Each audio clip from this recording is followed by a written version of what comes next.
Welcome back to your pocket-sized English lesson. Tonight, we are not going to succeed. We are going to fail.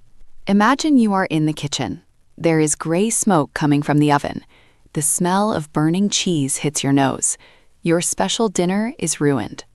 I honestly don't know what happened. I looked away for 1 minute to check my phone, and now the lasagna is black. Don't panic. By the end of this episode, you'll have the exact phrases you need to switch to Plan B and save the night.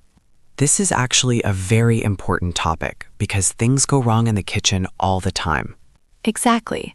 Most English learners prepare for success.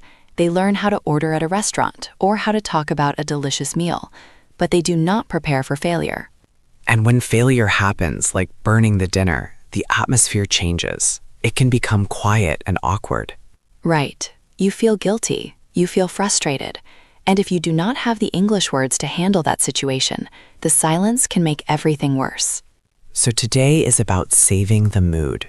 We are going to look at 3 stages of a kitchen disaster: the discovery, the pivot, and the new plan. Let's start with stage 1, the discovery. This is the moment you realize something is wrong. Usually this starts with a smell. Yes, if you are sitting in the living room and you smell smoke, what do you say? You ask a question first. You say, "Do you smell that?" That is perfect. Do you smell that? It is a gentle way to alert the other person. And then if the answer is yes, you use a specific phrase. You say, "Something is burning." Notice that Jack said, "Something is burning." He did not say, "I am burning."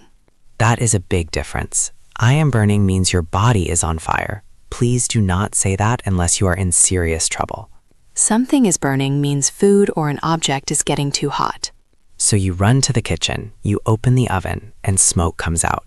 Now you need a phrase to announce the bad news. You cannot just stand there silently.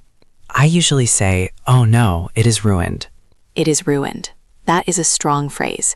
It means the food cannot be saved. We cannot eat it. It is a sad phrase, but it is necessary. It tells the other person that we need a new plan immediately. Another common phrase here is, "It is burnt to a crisp." Burnt to a crisp. That is a great idiom. It means it is completely black and crunchy. So imagine the scene. You open the oven, the lasagna is black. You turn to your partner and say, "I am so sorry. It is burnt to a crisp." That is the apology. If you are the cook, you need to apologize, but keep it simple.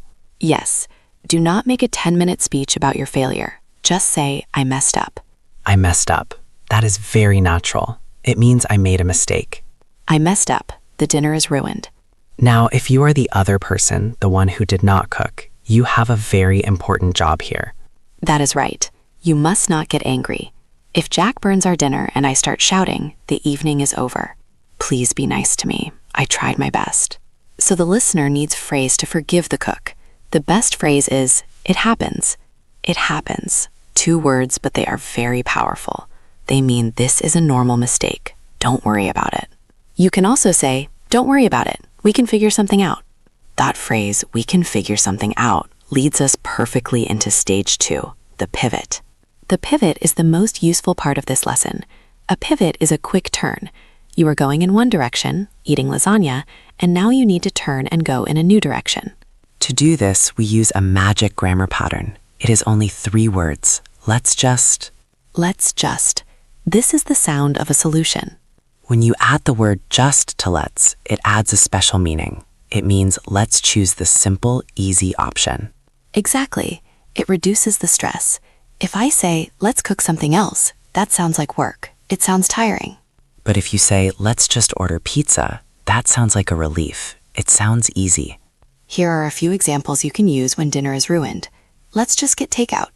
Let's just go out to eat. Let's just make sandwiches. The key is that you are offering a solution that solves the problem immediately. You are taking the pressure off the cook. If I burn the dinner and Jack says, "It's okay, Emma, let's just order a pizza," I feel instant relief. I stop feeling guilty. That is why this phrase is so good for English learners. It makes you sound like a supportive friend or partner. Let's practice the pronunciation of that. It is not "let us just." It is contracted. Let's just. It almost sounds like one word. Let's just. Let's just call it a night. Let's just order Thai food. Now, before we decide what to eat, I want to mention something quickly. If you are enjoying these lessons and you want to build your real-world English skills every week, make sure you are subscribed to the channel. We have so many more episodes coming up about these little moments in life, cleaning the house, shopping for groceries, and handling problems at work. So hit that subscribe button so you don't miss the next pocket-sized lesson. Okay, so we have burnt the food, we have used let's just to suggest a new plan. Now we are in stage 3, the selection. This is where you have to decide what to eat instead, and usually this involves looking at a phone or a menu app. The most common question here is, what are you in the mood for? What are you in the mood for? This asks about your desire, not just your hunger. Do you want spicy food? Comfort food? If you are the one who burnt the dinner, you might not want to choose. You might feel bad. True. You might want to let the other person decide, so you need phrases to show you are flexible. A great phrase for this is, I'm up for anything. I'm up for anything. That means I agree to whatever you want. Another one is, I'm easy. Be careful with that one in some contexts, but when talking about food with friends, I'm easy is perfectly fine. It means I am easy to please. Or you can simply say, you pick. I don't mind. I don't mind is very British, but Americans use it too. It is very polite. Now, what if you actually do have a preference? Maybe you really want a burger to make yourself feel better. Then you can say, I could go for a burger. I could go for some sushi. This is softer than saying I want. It sounds like a suggestion, not a demand. I could go for something spicy. And then the other person agrees. That sounds good. Or I could eat that. I could eat that. This is a funny phrase. It sounds unenthusiastic, but it is actually a very common way to agree. It means yes, that is an acceptable option. So let's put this all together. We are going to do a little role play. Great. I will be the one who ruined the dinner. You are the supportive partner. Okay, I am ready. Oh no, Emma, come here. Look at the oven. Do you smell that? Yeah, I think I messed up.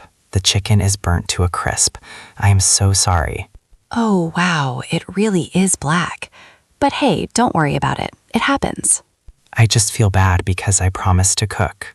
Seriously, don't worry. Let's just get takeout. You sure? Yeah, I'm easy. What are you in the mood for? I could go for some tacos. Tacos sound perfect. Let's do it. See how smooth that was? We went from a disaster to a taco night in 30 seconds. And nobody was angry. The let's just phrase completely saved the mood. There is one more phrase we should add for the end of this situation. It's when the food finally arrives. Ah, yes, the relief phrase. You sit down on the sofa, you open the box of takeout, and you say, this is much better than my cooking anyway. That is a nice joke to make. It shows you are laughing at the mistake. Humor is a great way to recover from a mistake. So, Jack, have you ever actually burnt a romantic dinner in real life? Oh, absolutely. Once I tried to make fondue for a date. You know, melted cheese. I love fondue.